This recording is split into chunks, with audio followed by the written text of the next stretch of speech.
We must always keep the element of surprise on our side. What are you doing here? I might ask you the same question. I still remember very clearly the feeling of sitting in front of the TV screen every week when the Batman theme music kicked in and Adam West burst into frame in his grey-blue cape.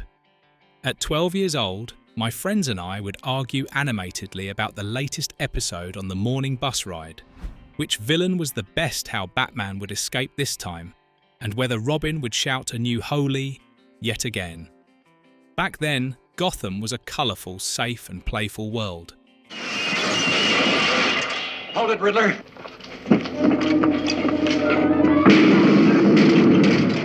But time passed, and when I revisited those scenes with adult eyes, that feeling began to crack. Beneath the bright paint and the familiar POW BAM sounds were rushed decisions, real risks, and behind-the-scenes stories that were far less innocent than childhood memories suggested. Batman nearly became a serious crime drama.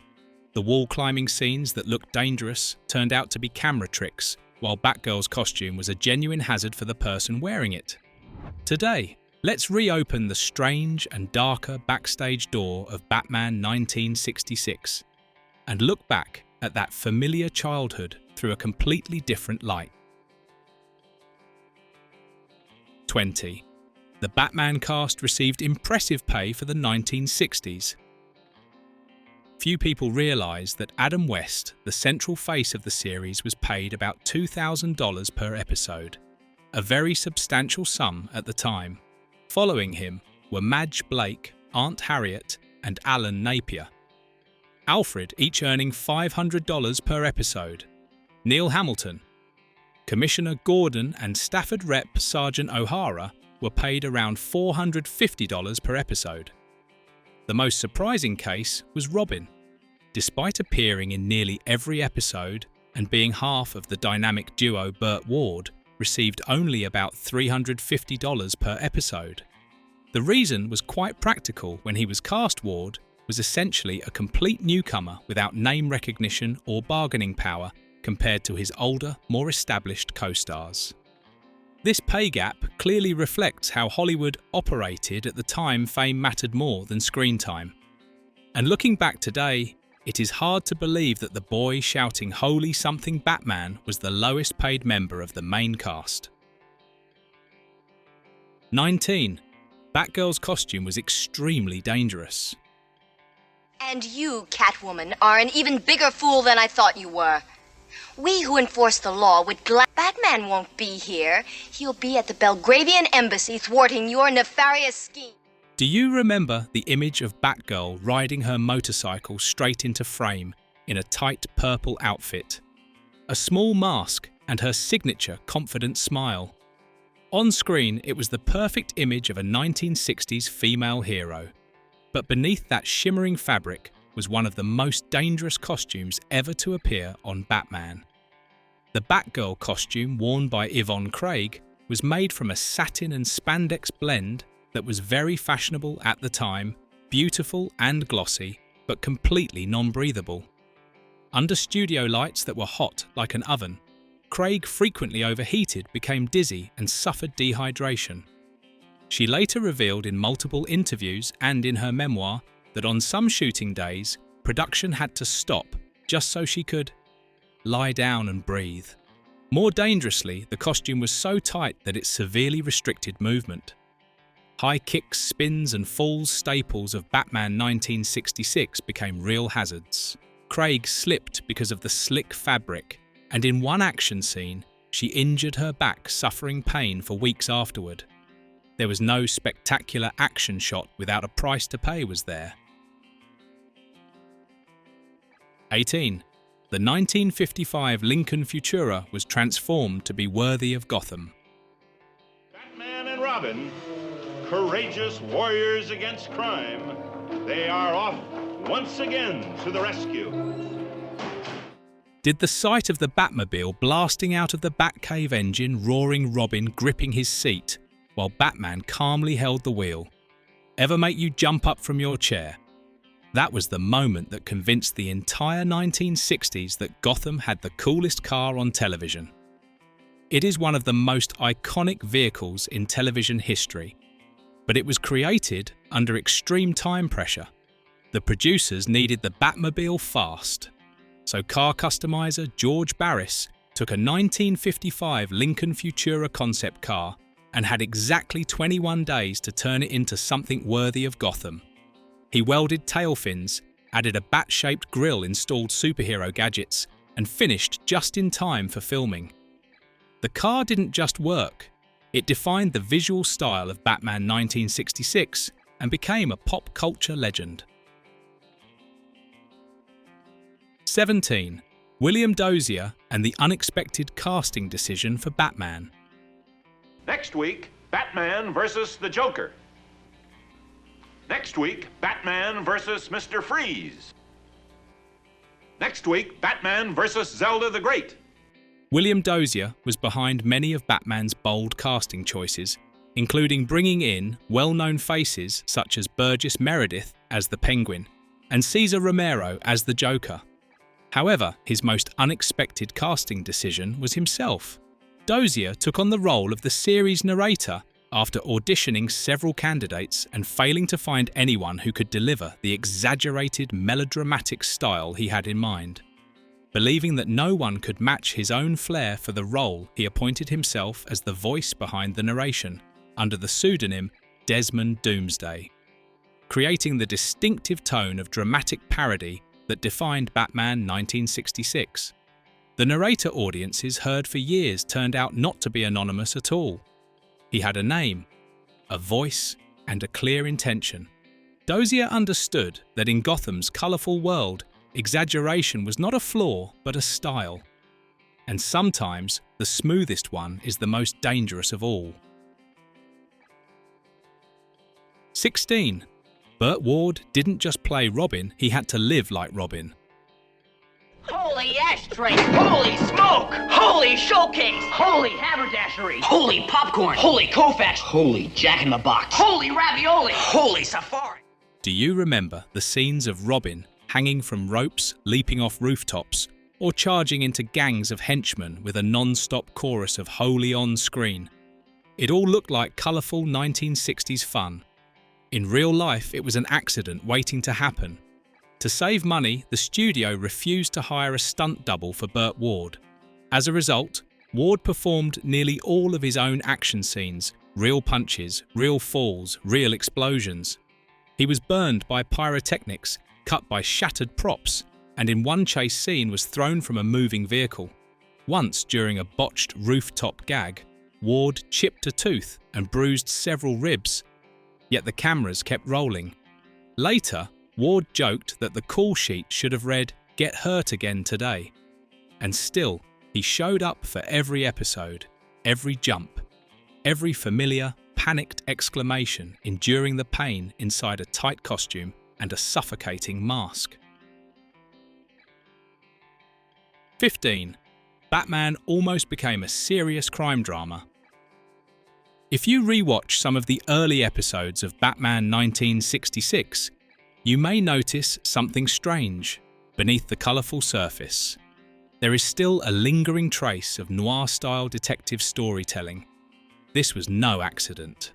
When the project was first proposed, producer William Dozier genuinely envisioned Batman as a serious series focused on crime investigation and darkness, closer in spirit to the 1940s comic books than to a children's show. But ABC saw a different opportunity. According to later interviews with Dozier and writer Lorenzo Semple Jr., the network wanted a loud, flashy, easy-to-watch program, something that could attract both children and adults after dinner. Instead of avoiding the inherent absurdity of comic books, they decided to fully embrace it. Bright colours, exaggerated dialogue, POW, and BAM sound effects, and deliberately over-the-top performances. That decision completely transformed the show. Batman no longer pretended to be realistic. It became a full-fledged camp spectacle, almost like a live-action cartoon. Ironically, it was precisely this total lack of seriousness that allowed the series to outlive many of its contemporaries. 14. The Riddler was born for Frank Gorshin. You've got me, Batman. What the? It's too delicious. I even gave you a tip-off. The Riddler, as played by Frank Gorshin, was one of the most explosive characters in Batman. 1966, loud laughter, constant twitching, rapid-fire speech, and almost never standing still. On screen, he looked like a storm of pure energy, but behind the green suit covered in question marks was a very practical problem salary. By the second season, Gorshin asked for a raise. He knew he had become one of the show's most popular villains. But the producers refused. Negotiations collapsed, and Gorshin left the series. To fill the gap, ABC introduced a replacement villain. The puzzler, bespectacled, formal in speech, even quoting Shakespeare. Audiences disliked him and ratings dropped noticeably. By season 3, Gorshin returned and proved one thing: some roles seem replaceable until viewers say no. 13. Cesar Romero's unshavable moustache. Come, Stanley! Come, Ernie! Few people realised that Cesar Romero had one non-negotiable rule: his moustache had to remain intact even under the Joker's iconic white makeup. Rather than argue, the makeup artist simply painted over it in every episode. And if you look closely, you can still see it right there beneath the grease paint twitching with every smile. Especially in close-ups when the Joker laughs loudly or tilts his head under the studio lights. The moustache is still visible, slightly darker in tone, and subtly vibrating with each line of dialogue. It is one of the strangest makeup choices in television history, and somehow it made the Joker even more unsettling. 12. The strange truth about the giant map on the Batcave wall. Sharp-eyed viewers noticed something odd about the massive map on the Batcave wall. It isn't Gotham. It is a real-world map of St. Louis, Missouri, flipped upside down and reused as Batman's secret city layout.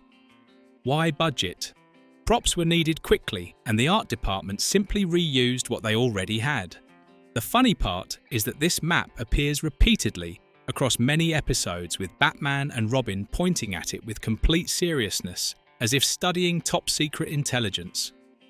And from that moment on, every time you rewatch the show, you no longer see Gotham, you just see Missouri being fought over in the most dramatic way possible.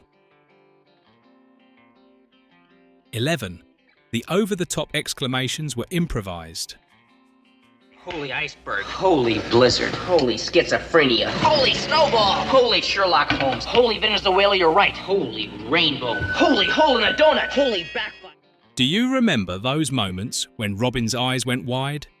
He pointed dramatically and shouted, "Holy ravioli, Batman!" Those exclamations sound as if they were carefully scripted, but in reality, most of them were invented right on set. Burt Ward was encouraged to say, anything that sounded silly enough and loud enough for children to remember. Ward recalled in many interviews that he often came up with the lines just moments before the cameras rolled. Holy iceberg, holy safari, holy double talk. If it sounded fun and didn't slow the scene down, the producers let it pass. Over time, it became a familiar mechanism of the show. Robin didn't just react to danger, he commented on it using exclamations so exaggerated they bordered on the surreal. That repetition is exactly what made audiences wait to see what Robin would holy next. 10. The producer knew nothing about Batman. Like someone walking into a costume party without ever having read the invitation, William Dozier admitted that he had never read a single Batman comic before taking the job, and that ignorance turned out to be one of the show's greatest creative advantages. That complete lack of reverence for the source material freed him from fan expectations and pressure, allowing him to see Batman as a strange idea, a billionaire dressed as a bat fighting criminals in broad daylight. Where comic book fans might have played it straight, Dozier transformed Batman into pop art. Creative genius sometimes comes from not knowing what you're not supposed to do. But wait until you hear which Hollywood legend begged to play the Joker. 9. Batman forced the entire United States to watch TV on its schedule. When Batman premiered in 1966, ABC made an unprecedented decision, airing 2 episodes per week on Wednesday and Thursday nights, using a cliffhanger format where the first episode ended mid-crisis and the second resolved it. According to internal ABC documents later quoted in the memoirs of producer William Dozier, the goal was very clear: to lock viewers into the Batman time slot. Miss Wednesday night and Thursday night would make no sense at all. This was a major gamble. No primetime series had ever demanded that audiences tune in on 2 consecutive nights, let alone reorganize family dinners, children's homework, and daily routines around a single television show. But the gamble paid off. According to Nielsen ratings, Batman quickly became one of the most watched programs in the United States, especially among families with children. Many television historians now consider this strategy a precursor to the concept of appointment TV television you had to show up for on time or be left behind. 8. The dance craze that Batman created.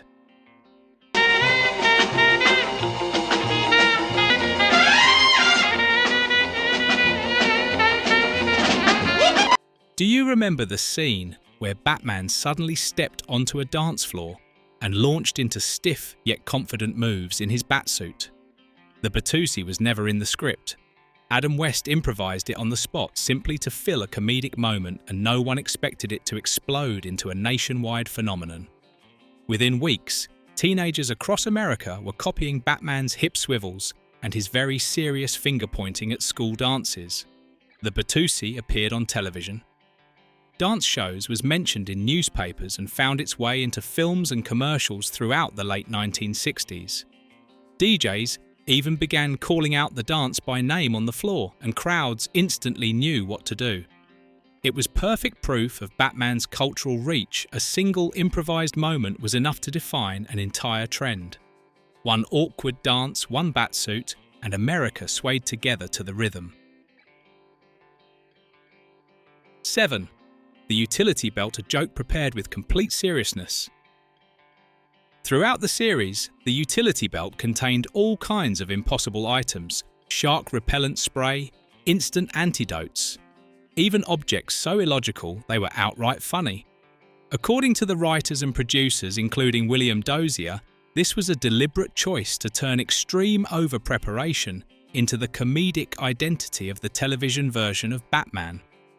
Instead of trying to explain things scientifically, they pushed the absurdity to an extreme for laughs, and the audience immediately understood the game.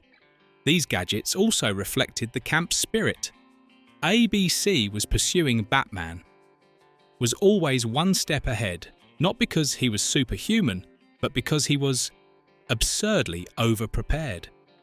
That impossible level of preparation is what turned the utility belt into a cultural symbol, both a life-saving tool and a long-running inside joke throughout the series.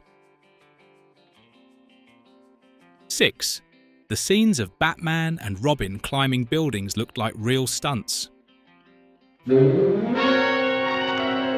wrong, Robin? Tired? Dizzy? I had a strange feeling, Batman. As if visions of sugar plums were dancing in my head. Do you remember the scenes of Batman and Robin clinging to ropes, climbing straight up the sides of Gotham's buildings? Capes fluttering while citizens leaned out of windows to greet them. They looked like dangerous stunts where a slip could happen at any moment. But the truth was far simpler. The entire wall was actually laid flat on the studio floor. Adam West and Burt Ward simply walked normally while the camera was rotated 90 degrees to trick the viewer's eye. No cables, no real height, no danger. Thanks to this cheap but clever trick, the show could invite a long list of celebrity guest stars to appear mid-climb: Sammy Davis Jr., Dick Clark, Jerry Lewis, who only had to step sideways into frame and exchange a few lines as if they were standing on the 10th floor. 5. When Vincent Price broke the script with a real egg. Exactly. Well, now let us examine this more carefully. How exhilarating. Well, I have great expectations for our relationship. Vincent Price arrived on the Batman set with the bearing of a classic Hollywood gentleman, elegant, witty, and in complete control of the stage. The role of Egghead, a villain obsessed with eggs, seemed tailor-made for him. But in one climactic scene, Price decided to take his commitment beyond the script. Price grabbed a real egg and hurled it straight at Burt Ward's head. The egg shattered right in front of the camera. The yolk ran down Robin's mask and into his hair. The entire set froze. The director stood motionless. The cameras kept rolling. Vincent Price laughed and treated it as a spontaneous theatrical moment. Burt Ward did not. Ward immediately walked off the set in anger. According to his later accounts, it was not a joke but an act of disrespect, especially on a show that depended on trust and safety coordination between actors. The two exchanged harsh words backstage, and their relationship never truly returned to what it had been before. 4. Adam West's battered body count. Every time Batman charged into action, the cost was not visible on screen, it was paid by Adam West's body. Throughout the filming of Batman 1966, West repeatedly performed his own stunts, jumping over cars, falling from low heights, and wrestling on concrete floors while wearing a thick, rigid costume. The result was a list of injuries longer than any television actor would ever want. West cracked ribs, tore shoulder muscles while lifting heavy props, and severely bruised his hip in one fall, leaving him unable to sit properly for weeks. Insurance companies repeatedly demanded that the production use stunt doubles, but West refused. He believed audiences could sense the fake if Batman was not actually him in the frame. Co-stars and producers later confirmed that being a television hero in that era meant accepting physical punishment as part of the job. West saw it as professional duty and as a matter of pride. Batman always stood tall on screen, but behind the scenes, the man inside the Batsuit had to struggle back to his feet many times. 3. Multiple Batmobiles nobody knew about. On screen, the Batmobile looks like a single unmistakable icon, sleek, aggressive, and instantly recognizable. But the truth behind the scenes was far more complicated. The Batmobile in Batman 1966 was not one car, but an entire fleet. Car customizer George Barris based the Batmobile on the 1955 Lincoln Futura concept car, but once the series went into rushed production, one vehicle was not enough. At least 3 to 4 different Batmobile versions were built and used simultaneously. One hero car for close-ups, one for high-speed driving shots, one for stunt work, and a lighter version for handling interior scenes. Each car was modified for a specific filming purpose. Some could not actually drive, some lacked full equipment, some existed purely to look good while parked. But through careful camera work and smart editing, audiences believed they were seeing a single vehicle. And you fooled too. 2. Who created the bat-tail silhouette? Do you remember the shots of Batman standing atop buildings, his cape spreading into jagged, bat-like edges whenever the wind caught it? That bat-tail silhouette was not accidental, nor was it merely decorative. In Batman 1966, the cape with its distinctive scalloped edges was directly based on Batman's original comic book design drawn by Bob Kane in 1939. However, turning it into a clearly readable image on television was the work of the TV costume design team led by Jan Kemp, who was responsible for refining Adam West's suit. Kemp understood something crucial on 1960s television: small details would disappear unless they were exaggerated. So the cape's edges were cut deeply into sharp points, ensuring that whether Batman stood still or turned, viewers could instantly recognize the bat shape. The result was that bat-tail silhouette becoming part of the visual language of television. Batman dramatic, slightly over the top, and completely unmistakable. 1. A ghost town that wandered into Gotham. Do you remember the scene in which Batman walks into a deserted, silent town with not a single soul in sight in the episode Population Zero? It looks as if it were designed specifically for one of Gotham's most chilling cases. But the truth is, Gotham was only visiting temporarily. That abandoned town set was not built for Batman 1966 at all. It was a leftover film set from the science fiction movie The Andromeda Strain, 1971. Instead of spending money to build a new set, the production team reused the entire existing location. Houses, streets, even the cold, empty atmosphere, and simply changed the sign to make it Gotham. This was a common Hollywood practice in the 1960s to 70s, economical, fast, and surprisingly effective. So what about you? Which moment from Batman 1966 do you remember most? Leave a comment. And if you want to continue unlocking other deleted scenes from Hollywood's golden age, don't forget to like, subscribe, and turn on the notification bell. You may be surprised by what Hollywood has kept hidden from you for decades.